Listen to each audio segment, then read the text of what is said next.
주신 하나님의 말씀은 창세기 15장 12절부터 21절까지의 말씀입니다.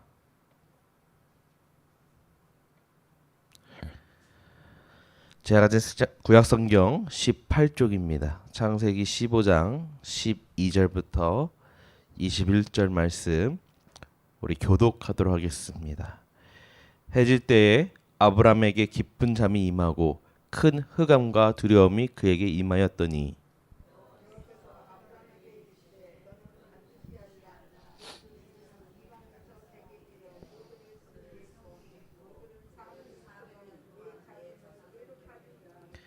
그들이 섬기는 나라를 내가 징벌할지며 그 후에 내 자손이 큰 재물을 이끌고 나오리라.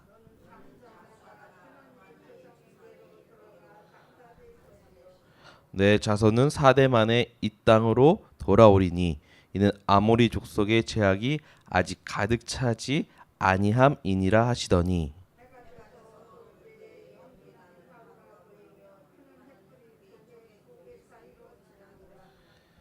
그날에 여호와께서 아브람과 더불어 언약을 세워 이르시되 내가 이 땅을 애굽 강에서부터 그 큰 강 유브라데까지 내 자손에게 주노니.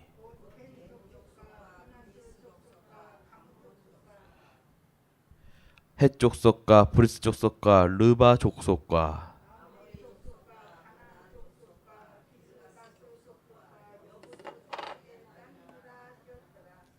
아멘. 할렐루야. 오늘도 이렇게 새벽에 나오신 우리 성도님들 주님의 이름으로 축복하고 환영하고 사랑합니다. 오늘 말씀을 우리가 함께 보면은 아브라함의 후손이 큰 민족을 이루고 가나안 땅을 소유하게 하겠다고 약속하신 그 하나님은요, 그 구체적으로 그 과정을 예고하셨고 또한 약속을 그대로 성취하십니다. 그리스도인들은 하나님이 약속하시고 성취하시는 역사를 보면서 하나님의 약속에 대한 확신을 가져야 될 줄로 믿습니다. 여러분들, 우리가 언약식이라고 부르게 되면 여러분 떠오르는 이미지가 무엇이겠습니까? 언약식을 우리가 흔히 이미지를 떠오른다면은 뭐 기쁨, 기대, 아름다움과 같은 이런 밝은 이미지가 떠오릅니다. 그런데 오늘 본문 말씀 보면 하나님과 아브라함의 언약식 장면은요, 이와 반대로 어둡고 살짝 좀 두려운 분위기 속에서 진행되는 모습을 우리가 볼 수 있습니다. 어두운 해질녘, 쪼개진 짐승들, 그 사체 위를 맴도는 솔개들, 이것이 바로 하나님과 아브라함의 언약식 직전의 장면의 모습이었다는 거죠. 12절 말씀을 보니까 해질 때에 아브라함에게 깊은 잠이 임하고 큰 흑암과 두려움이 그에게 임하였다라는 말씀이 나옵니다. 여러분, 하나님을 기다리고 있던 아브라함에게 지금 뭐가 임했다는 거예요? 깊은 잠이 임했다는 거죠. 여러분들, 이 말씀에서 혹시 떠오르는 장면이 혹시 있으십니까? 바로 여자를 만드시기 위해 남자를 잠들게 하셨을 때의 모습과 오버랩이 된다는 거죠. 유사하다는 거죠. 그리고 그 잠든 아브라함에게 큰 흑암과 두려움이 임했다라는 거예요.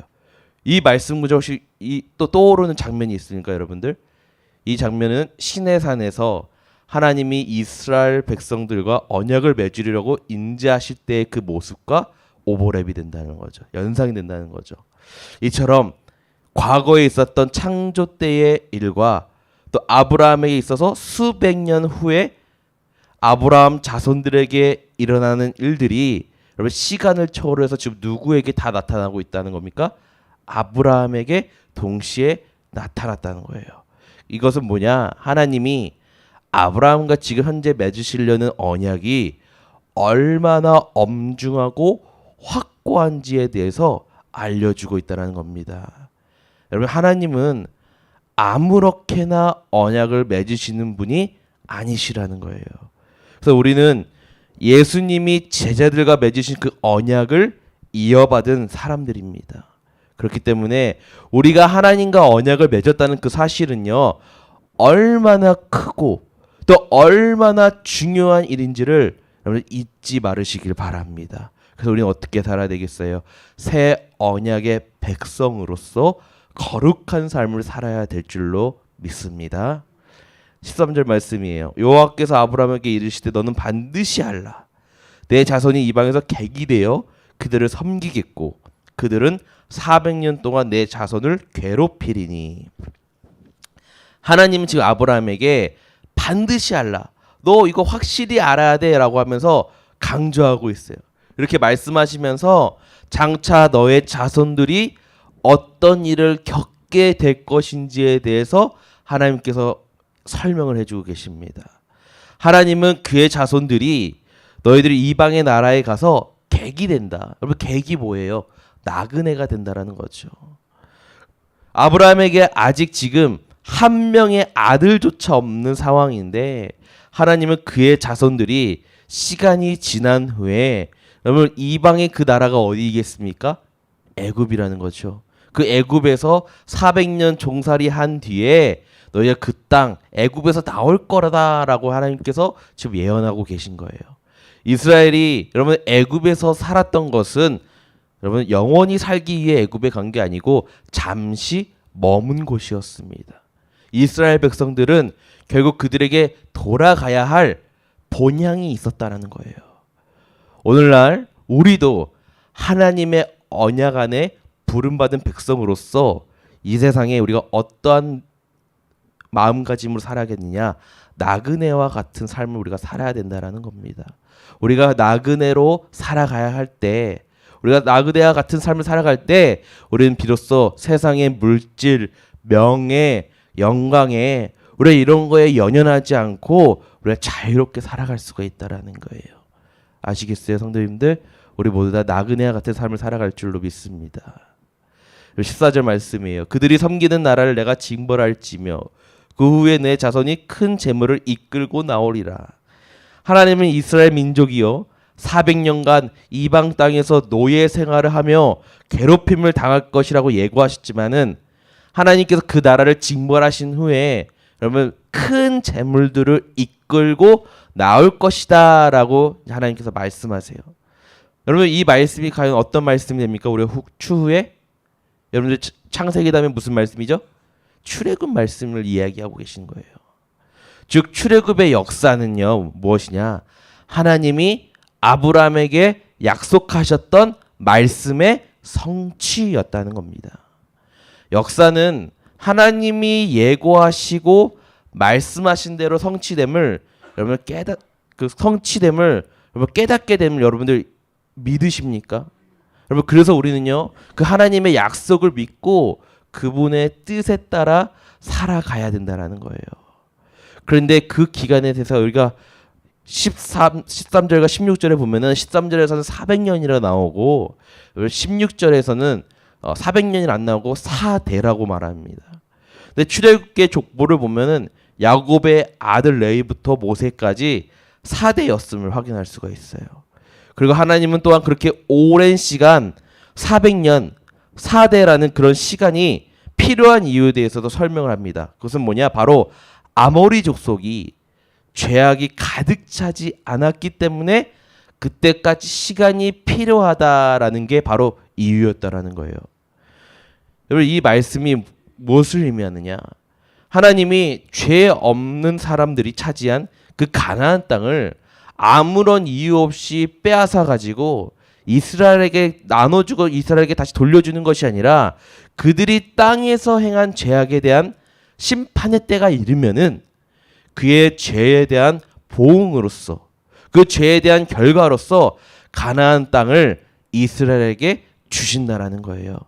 즉 이스라엘 민족을 가나안 땅에 거하는 자들의 그런 죄악을 심판하는 도구로 사용하셔가지고 그들을 쫓아내고 그 땅을 아브라함에게 약속하신 대로 이스라엘 민족에게 주시겠다라는 그런 말씀입니다. 여러분 하나님은 이 말씀을 통해서 우리가 무엇을 알 수 있냐? 하나님은 공의를 이루어 나가시는 분이시다. 그렇다면 여러분들 이 공의가 이방 민족들에게만 해당되냐? 그것이 아니고 하나님은 이스라엘에게도 똑같이 대하시는 분이시라는 거예요. 하나님은 그 땅을 차지하는 이스라엘에게도 너희들도 가나안 사람들과 같이 똑같이 범죄하면은 너희들도 똑같이 그 땅에서 벌을 받게 될 거다라는 또 하나의 경고의 메시지로도 공의의 하나님의 말씀으로도 지금 전달하고 있는 겁니다. 그렇다면 그리스도인으로 살아가는 우리들도 여러분 어떻게 살아야겠어요? 하나님의 은혜를 받은 그 사실이 우리가 너무나 기쁘고 감사한데 그 사실을 망각한 채 우리가 자만하고 신앙생활을 나태하며 살아가지 말고 우리가 어떠한 마음가짐으로 살아가야 되냐?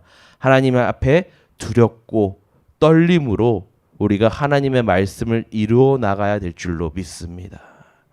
여러분들 아브라함의 그 당시의 상황을 우리가 한번 또 돌아보자면은 여러분들 현재 우리가 살아 있을 때 많은 자손들을 보는 게 우리가 복이라고 생각하지 않습니까?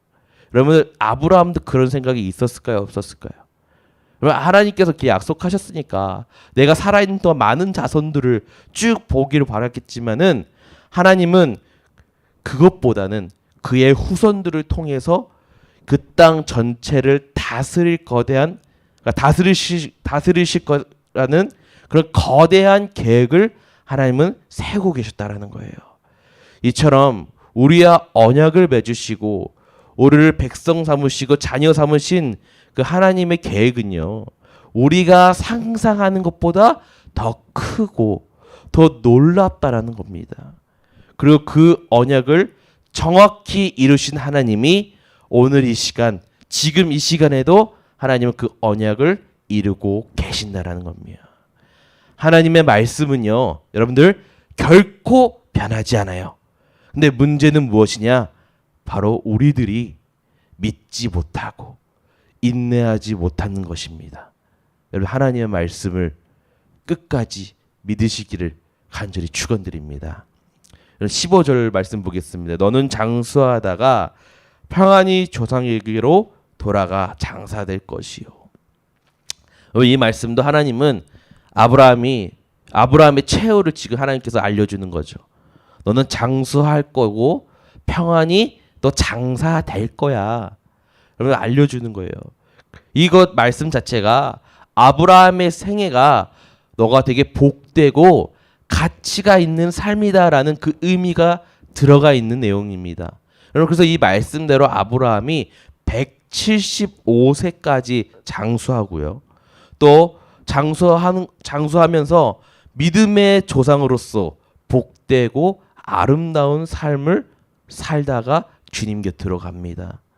여러분 이처럼 하나님의 사명자로서 일생 동안 하나님이 원하시는 삶을 살았던 이 아브라함의 생애가 바로 우리가 따라야 할 귀한 본보기가 될 줄로 믿습니다.